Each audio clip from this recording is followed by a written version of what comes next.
Let me show you one of the most unique projects in indie gaming. A collection of games made to make you feel uneasy. A project that was a challenge for the very people who made it.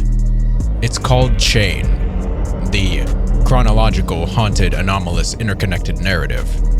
A project where a number of independent game developers were selected and tasked with making one game each for the chain, applying their own distinctive art styles and methods of game design, all with one goal in mind: to tell one cohesive story between all the games. But there's just one catch. The developers had to remain completely blind to the overall story. They had to create their game and push the story, all while having no idea what was happening in the grand scheme, only finding out what they truly created as a collective when the project was done. This is a project forged by the passion of the haunted PS1 community, a group of game developers focused on preserving the more unsettling qualities from games of the PS1 era.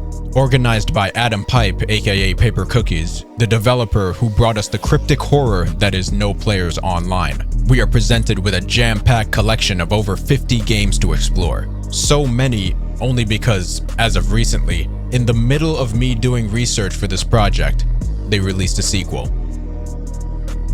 40301, and today I'll be giving you a guided tour through this unique set of games from the haunted PS1 gaming space. We are deep in the gaming universe with this one. You might even call this the underworld of gaming, which, funnily enough, this is where all the interesting stuff in gaming actually happens, so if it's all the same with you, I think I'll stay down here. For those who aren't familiar, PS1 horror is a subgenre of gaming that is inspired by the more unsettling qualities of games from the PS1 era, a genre flooded with passionate creators who fly this logo as their flag. The PlayStation 1, with its low graphics and technical capabilities, was the foundation for the development of many games that, when you really stop to look at them, are a little disturbing, even anxiety-inducing. Today, these qualities are used intentionally to recreate that same sense of unease, trading any kind of realistic graphic qualities for simple polygons, trading detailed, lived-in worlds for uncomfortably empty spaces, sometimes trading background music for the silence of the void.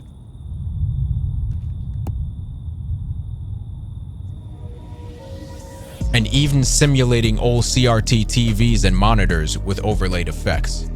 All the developers in the chain specialize in this genre in their own unique ways.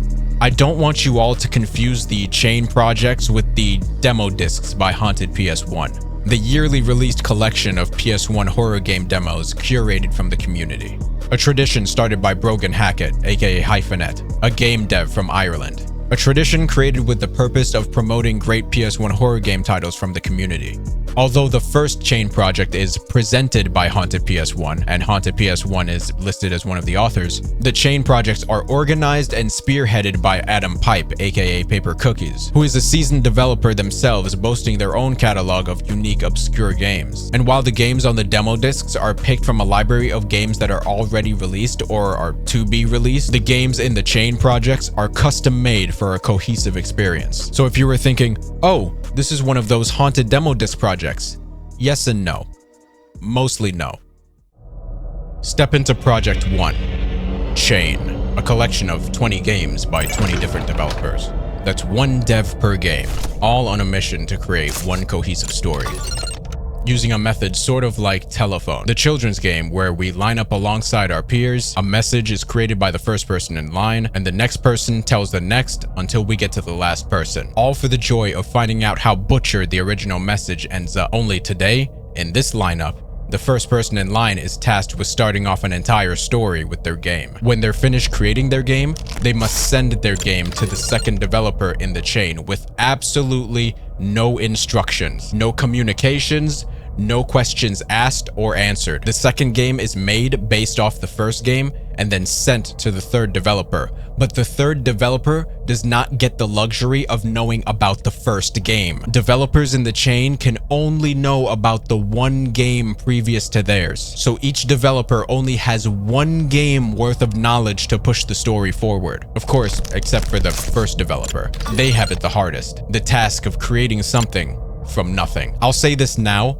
These games are fever dreams and will progressively make less and less sense at face value as we go on. So if you're gonna try to look for a deeper meaning in these games as we go, you're gonna give yourself a headache. For now, just enjoy how strange these games are, and leave it to me at the end to try to make sense of all of it. Also, some of these games have 2 people listed as creators. The second person is pretty much always a sound designer or a musician. Now let's get started.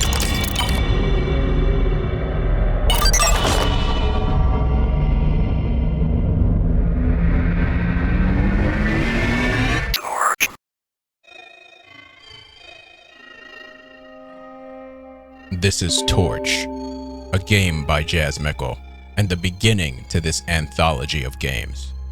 A third-person walking experience, we're dropped into the darkness in the middle of this cave system, with nothing but this torch to light the way. Nothing incredibly groundbreaking here.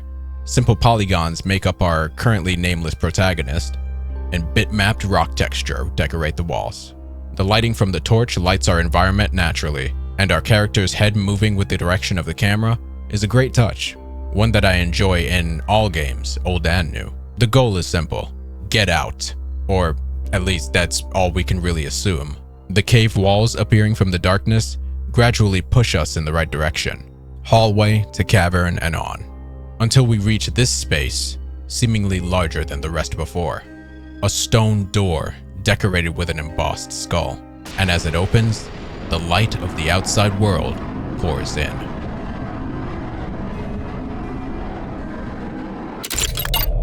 Oh yeah, did I mention that these games are very short? I mean, what did you really expect? Let's keep on going.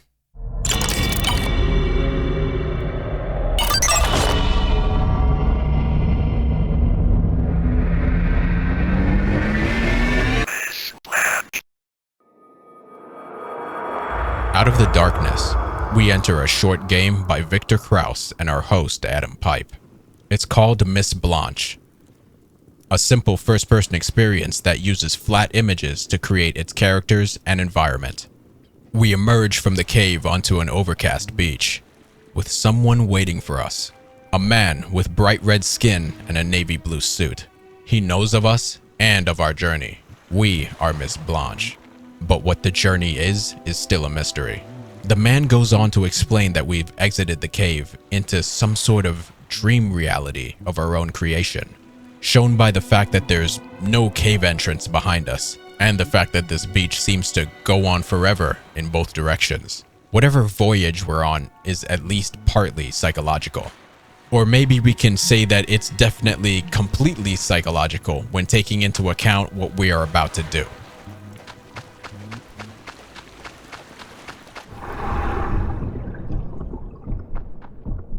I guess this is the new swimming technique I've been told about. From here, the task is simple. Follow the man into the depths, while hanging on to our waterlogged torch for whatever reason. We really start to see how deep underwater we're going, as the ground gets more steep and the waters darken around us, until the only source of light comes from the man. Just when we think we're at the sea floor, we go deeper. Where are we even going? And what could even be this deep under the...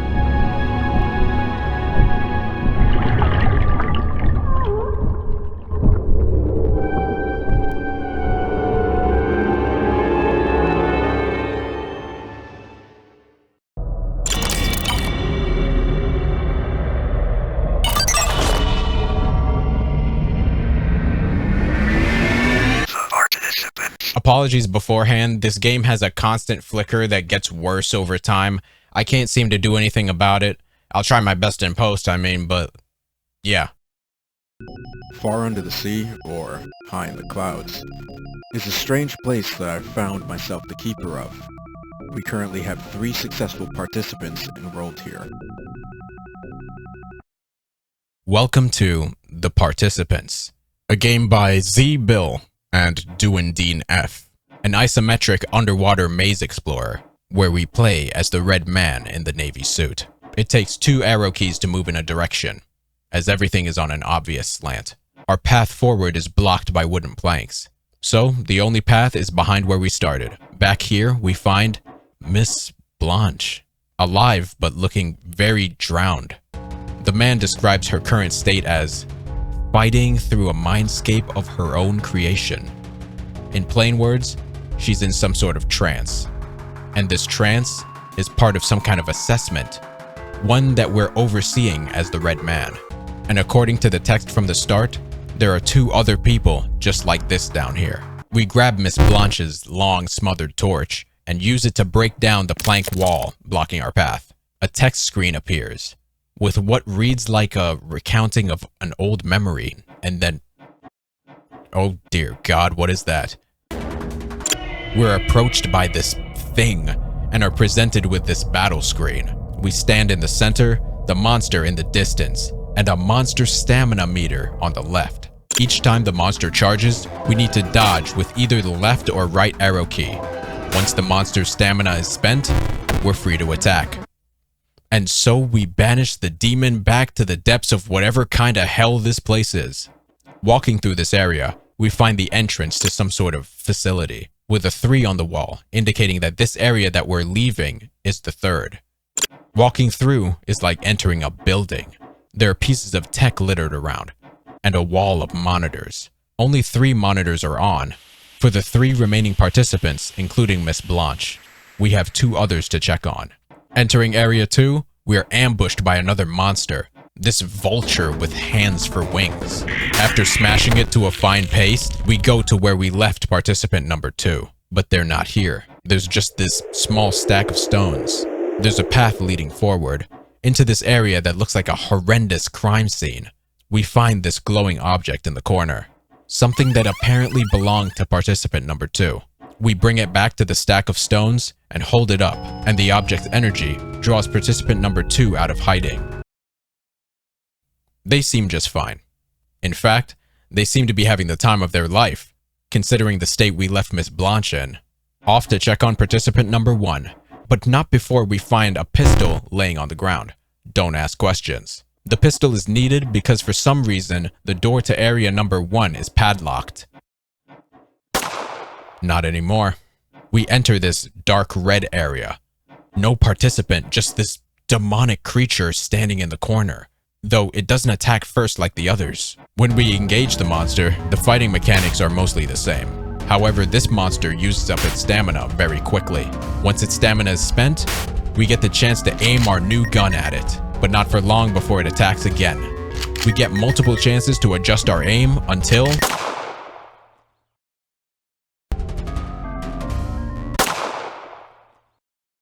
Wait, the green eyes look familiar, like how Miss Blanche looked when we last saw her. And this doesn't really look like the face of a demon. This isn't a monster, it's the fucking participant. Shit. Well, this can't be good. I killed a participant. So, that's it. My backwards masters will be phasing me out of existence. I feel it happening now. For some reason, my final thought turns to Miss Blanche. Has she woken up?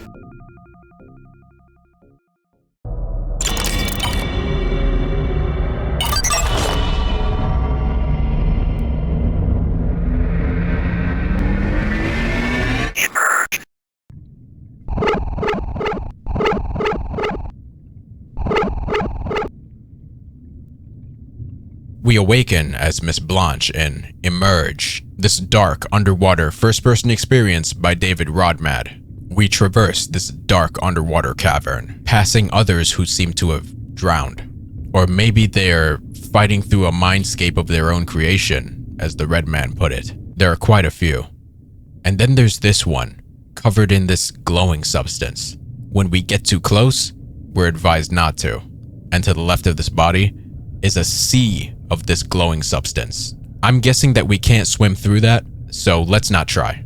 To the left, there's a body slumped over a lever. Pulling this lever parts the substance, like Moses did the Red Sea, and reveals the ones who tried to swim through this stuff. Walking towards this stone hallway initiates a cutscene, showing us walking into the hallway, and another person meets us at the intersecting hall and greets us, but something prevents us from waving back. Miss Blanche is overtaken by the glowing substance, and we take control of the other person. I'm unsure of what this means for Miss Blanche. Assuming that she's dead may be naive in this world, but we have no choice but to press on forward. Down this hallway, through this portal-like squeeze, and into this void, with a hand held out, jumping to the hand and realizing its owner. We cut to the giant's perspective, and are given only one option.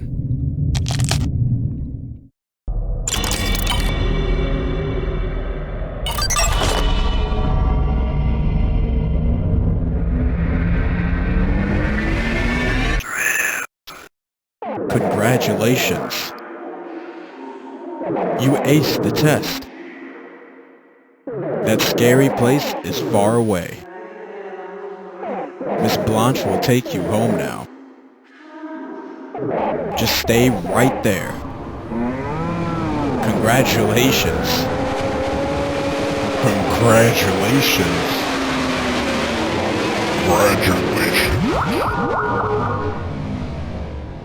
Welcome to Drip, a game by Colton Waymer and Bill Dara.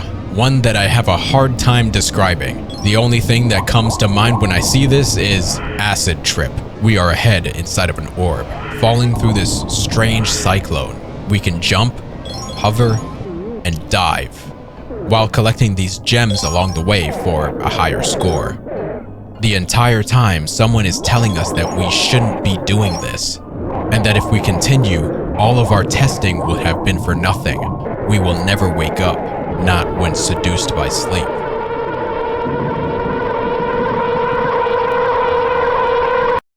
Whatever just happened wasn't planned, and now we are somewhere deep in our own subconscious.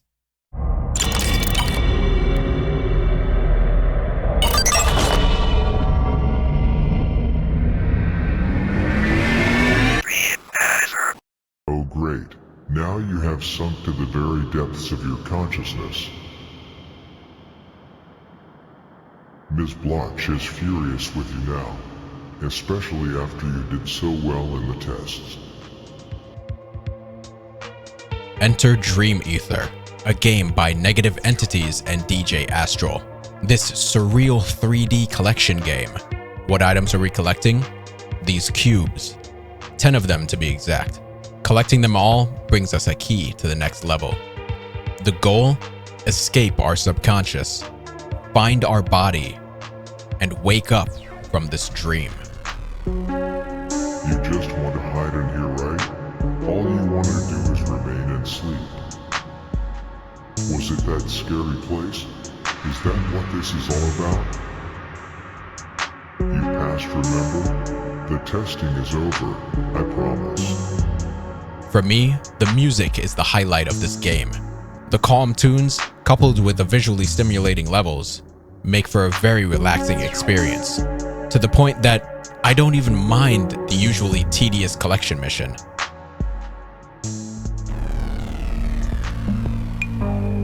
You've gone and done it now. You have sunk deep into the darkest depths. If you come back now, then I am sure Mrs. Blanche will forgive you. This isn't safe anymore. You have to come back now. The last level is darker than the others. A void with an ocean below, hands grasping from the deep, and the foreboding music.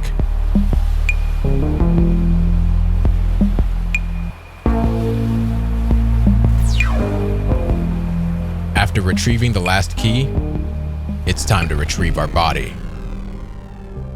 This is it for you now. No going back. Why wouldn't you listen to me? To Mrs. Blanche? Even with your body back, who knows what will happen next? Don't come trying to me after all the horrors you will see.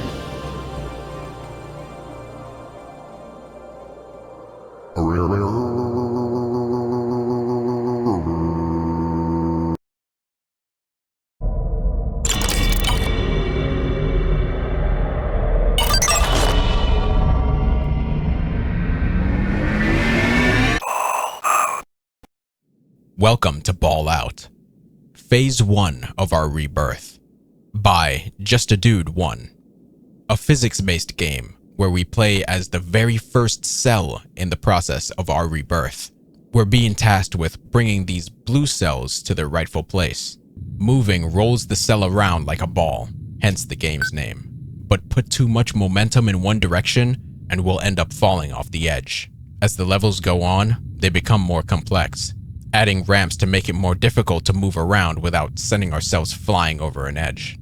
And even adding narrow planks separating spaces, forcing us to walk a tightrope. Some of these levels take a lot of patience, and I don't know if the silence helps or hurts. If all you're doing is holding down an arrow key, you'll just fall and fall and fall off the edge. In the end, we're left with no option but to throw ourselves over the edge. And our person breaks out of their cell.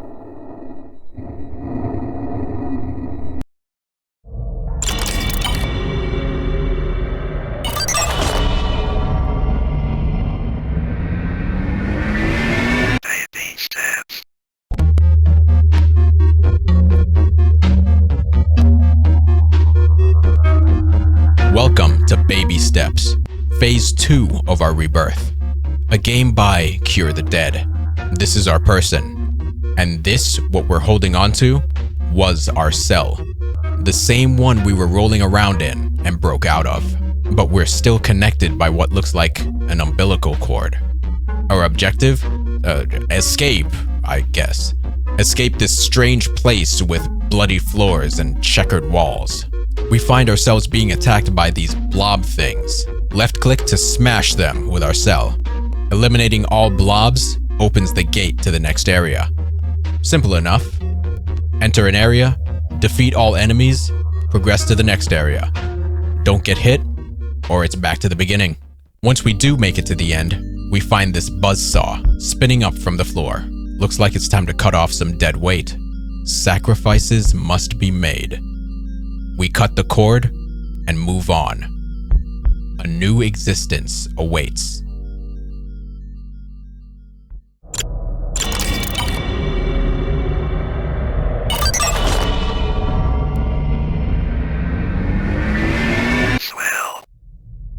This is Swell, a game by Pasta's Future.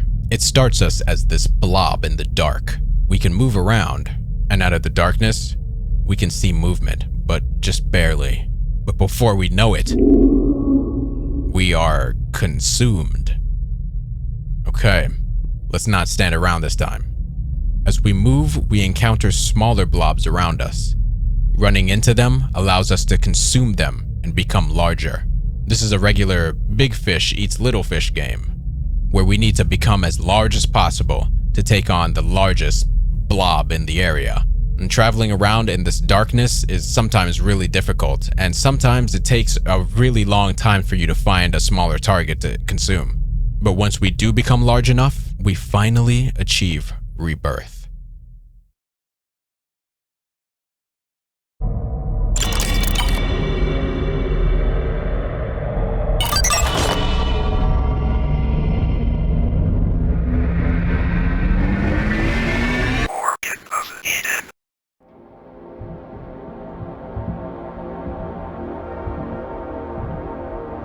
We awaken in a test tube, with scientists looking in at us.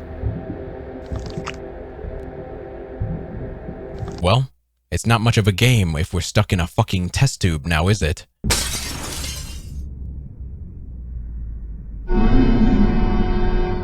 Welcome to Organ of Eden by Userlands, a first-person game where we play as some sort of creature breaking out of a lab. When I signed up for this whole rebirth thing, I didn't want to become some creature the size of a basketball, capable of taking down entire humans and eating their organs for breakfast. It's just not what I signed up for, but I guess here we are. Our objective? Escape and find our freedom, away from these oppressive humans.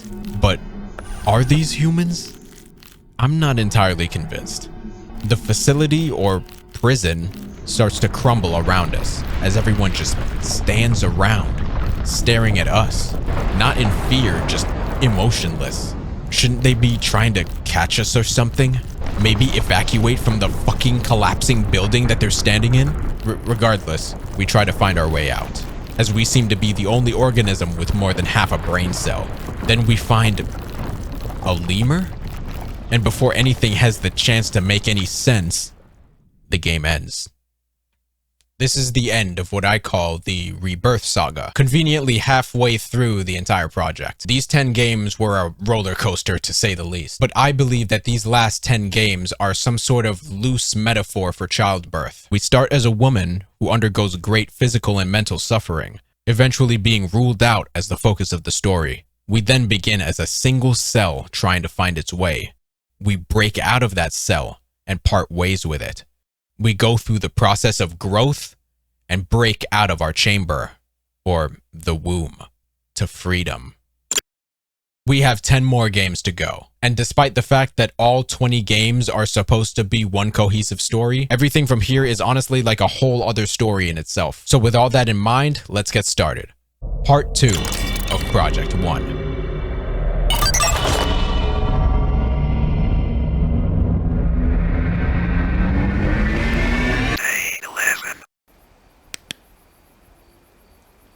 Welcome to Day 11 by Nairobi, a haunting forest at night, one that we get to explore in first person.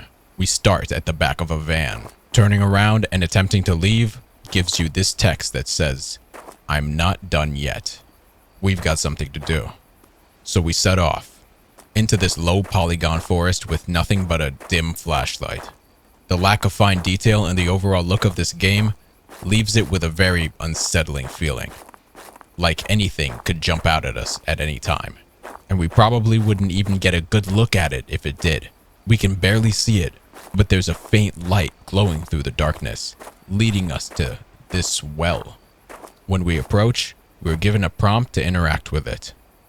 As the screen fades from black, we can see that we've placed multiple wooden crosses around this well. Looks like we're trying to keep something from getting in, or from coming out. Well, this is a video game, so there's probably more of these wells we need to take care of. Traveling through this dark and silent forest, we find another well. We place the crosses, and we move on to the last. I should go to the cave now. A faint white light shines from our left. We follow it, and it leads us to this cave. The path deeper is barred off, with wooden crosses already placed here.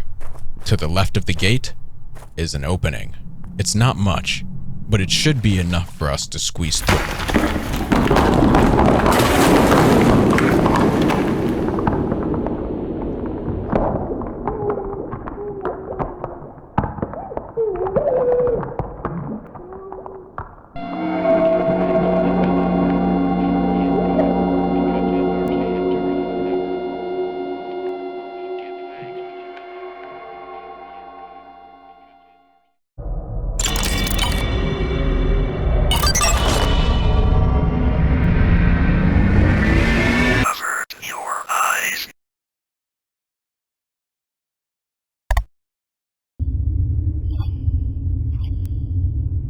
This is Avert Your Eyes by C.H.A.I.N.G.E.D, a game where we play as someone using their phone to record what they're doing. We're at the entrance to the cave, right where we left off last game, but as someone else. Someone from the past, indicated by the path to the left of the entrance being wide open. Every now and again, it needs to be cleaned out. The heavy pixelation obscures the details of the cave, but it's not too heavy that it causes confusion. It makes us uneasy, hoping that we don't accidentally bump into something we shouldn't. These glowing orbs show themselves, making their presence very known through these strange sounds they make, like voices. As we get closer, we're given a prompt to burn.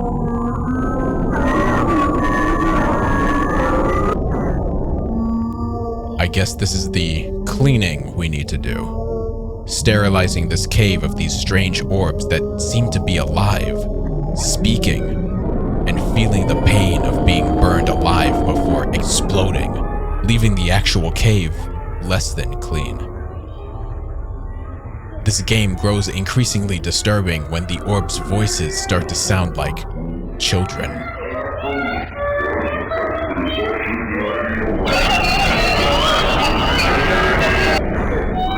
We continue our massacre through the cave until we make it out to the other side. For them to leave us alone once again, 3 sacrifices should do this year. We exit the cave and return to the outside. More orbs are floating out here, but they are not our objective anymore. These are the sacrifices that need to be made for these spherical beings to leave our land. And so, we begin.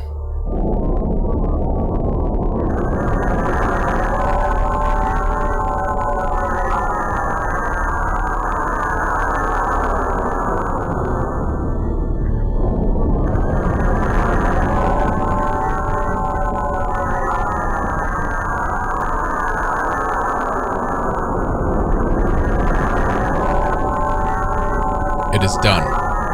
I hope they find a new tragedy to look at.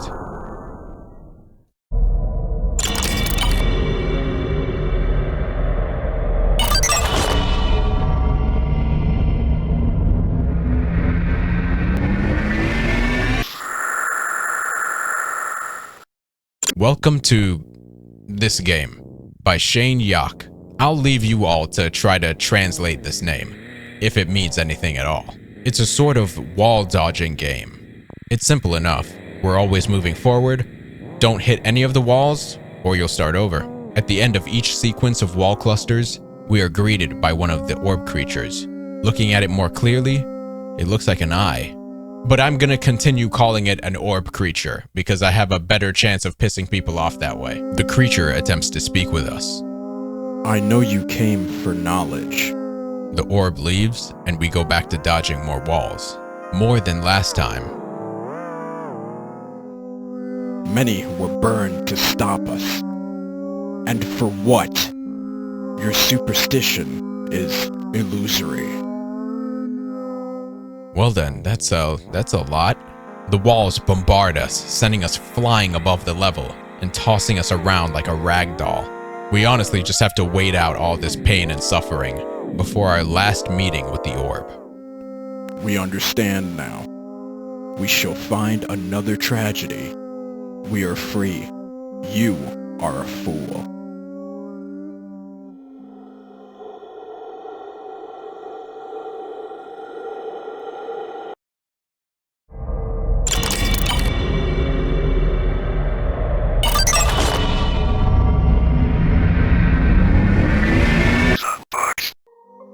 Don't look behind you.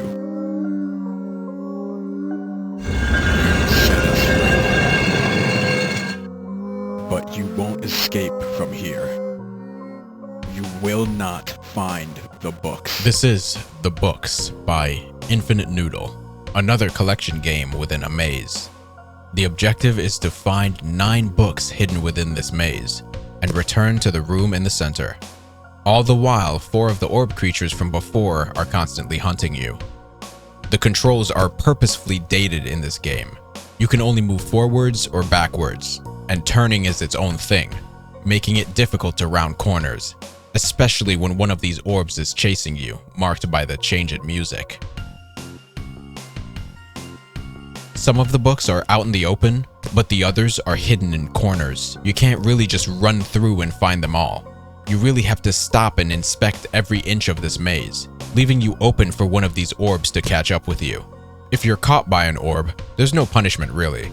You just get sent back to the center of the maze. You don't even lose your progress, which is good given how stiff the controls are, making escaping these things actually really difficult. This is also a game that's greatly enhanced by its music.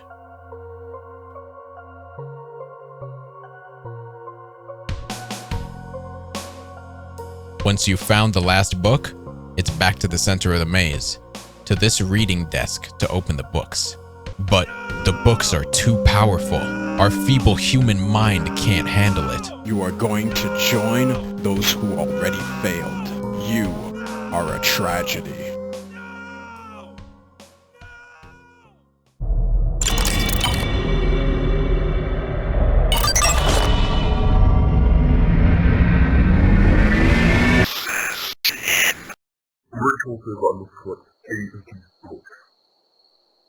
This is 15. That's the name of the game. It's by Luke's Offline, another collection game, first person this time, set in this dark forest. It's pretty straightforward, so let's get to it. 7 more books to go. Traversing this forested area is eerie, to say the least. It's the darkness shrouding everything. The silence, nothing but literal crickets. It's even hard to know where we're going and where we've been. What the fuck is that? Out of the shadows, these creatures give themselves away. A different take on the orb creatures from before. 3 of them stalk us, silently. Not a sound until they're inches away. This is a damned if you do, damned if you don't scenario. If we try to keep an eye on where these things are, we'll have an infinitely harder time finding the rest of the books. But if we look away in search of the books, we'll lose track of where these things are. At this point, we'll just have to be on our toes while we search for these damn books. Passing through areas multiple times completely on it. Jesus! There's no way to keep track of where we've already been. We just have to keep moving. We can't sit still. At the end of this nightmare, we find the final book, and the game ends.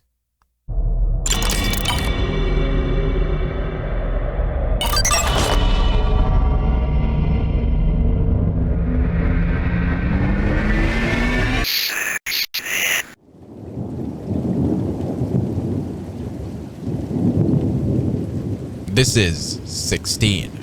Again, yes, that's the name of the game.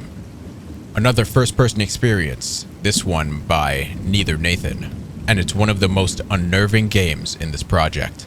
We begin in this old cabin, with a sigil painted on the floor. We're tasked with performing a summoning ritual with these herbs and the sigil. This book gives us instructions on how to perform the ritual. We have 3 different herbs to collect, and we have to put them in a certain spot on the sigil, marked by these symbols. Time to go outside and start flower picking. Some sage, some lavender, some jasmine, and we've got all we need.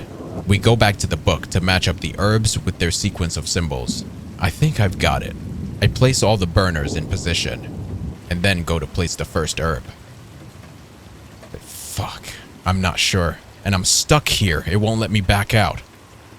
I place the sage. Thank God, that was the right thing to do. I place the jasmine, and then the lavender. Nothing happens. I go to the middle of the sigil. Make blood sacrifice. Why not?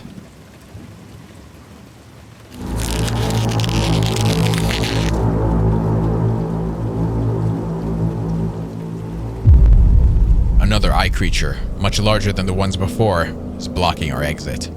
There's no way out. I even checked the book for what to do. Maybe there's some fine print here. Nothing. Just one option. Face the eye head on.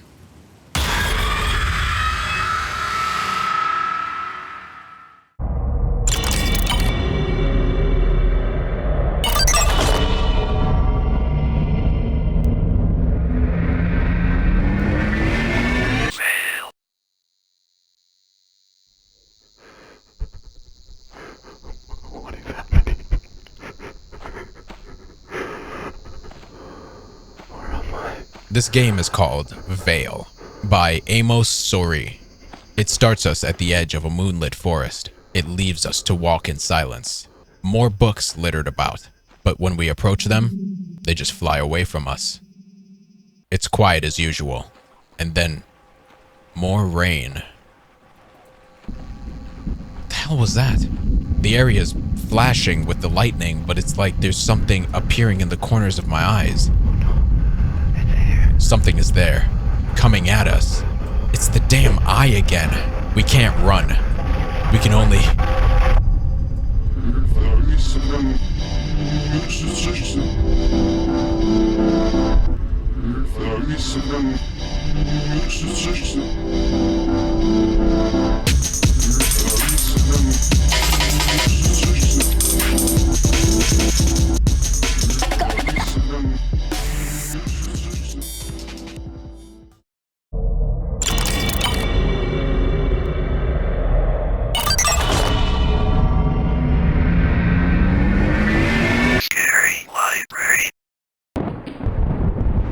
Welcome to Scary Library by Autumn Rain, a charmingly dark game. This 3D space with paper cutouts for characters. Wow, you're open late, huh?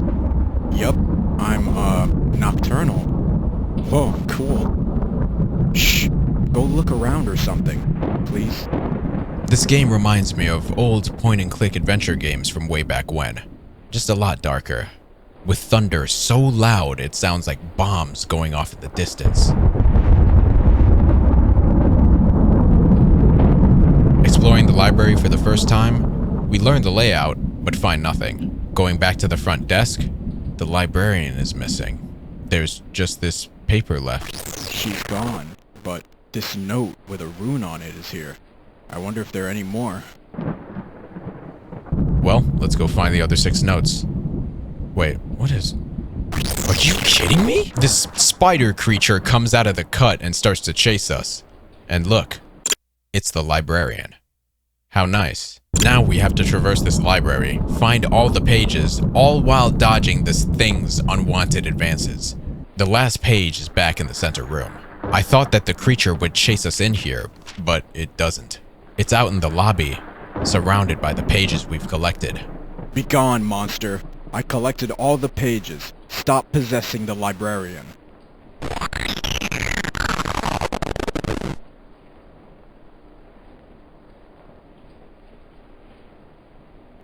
You saved me. You were very courageous. I think that book you were reading was overdue, or haunted or something. The fucking end.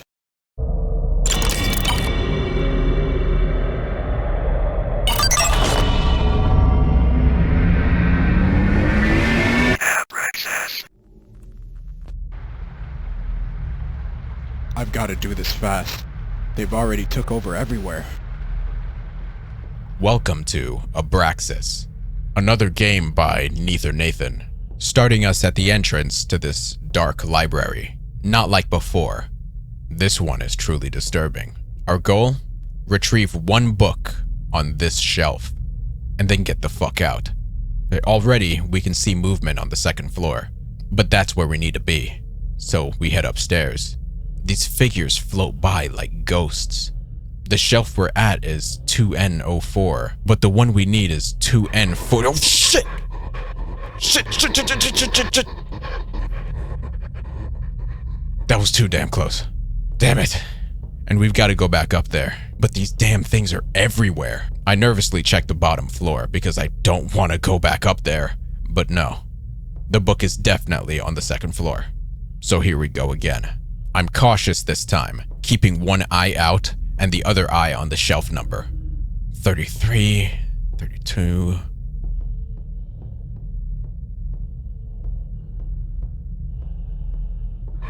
40. Go! We grab the book and we're out of here. Don't look back. The front door is the only thing on my mind. We did it.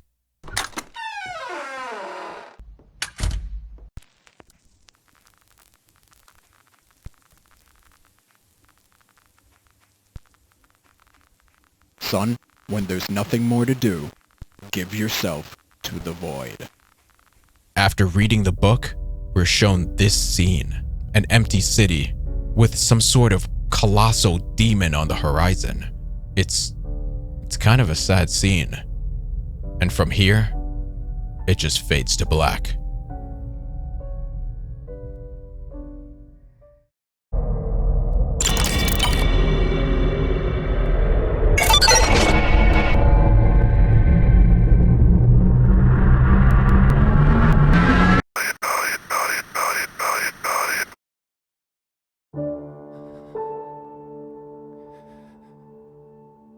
Welcome to the end.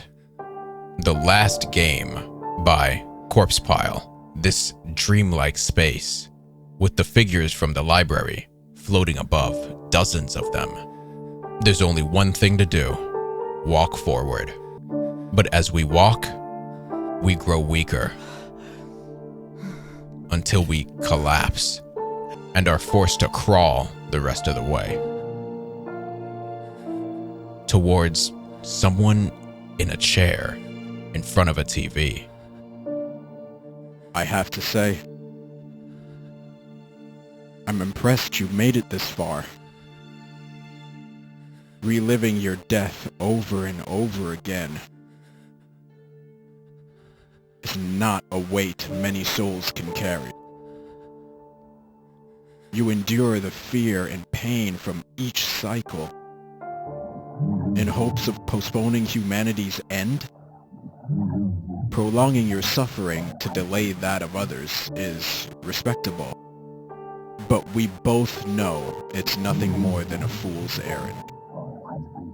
What is inevitable cannot be stopped. But I do enjoy watching you try. See you again soon, friend.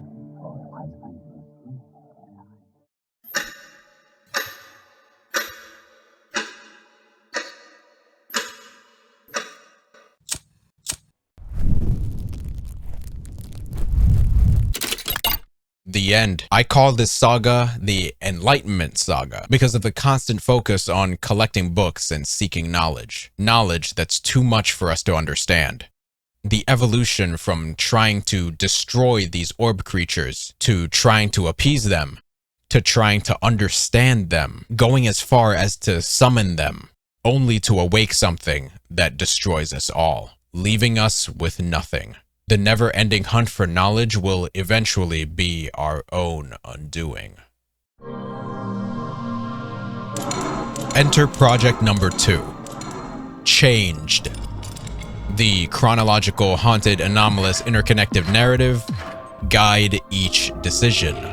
There's still a string of PS1 horror games made by one developer each, all for the goal of crafting one cohesive story, but there's a key difference. At the end of each game, the player is given a choice to make, and that choice will change the course of the story, leading the player to play one game over another. For this year's release, there isn't a chain, there are chains of games, all branching out to different endings for the same story. And to make sure that each branch for the story maintains its structure, this time the third developer and beyond in the same branch are awarded the luxury of knowing about all the games previous in their own branch, so that the choices made in the previous games still hold their weight in the next games. We've substituted PlayStation 1 discs for cassette tapes, sleeves and all. Well, since we already know how this all works, and we understand what makes this new release unique, you can play through it for yourself. The link to both the C.H.A.I.N.G.E.D and Changed projects are in the description. Feel free to explore them for yourself and check out all the developers that are featured in them. Now, remember, they have other games as well outside of these projects. And make sure when you do play these games, you either leave a rating or go down into the comment section and leave a review. Thank you all so much for watching, and until the next thing, I'm done.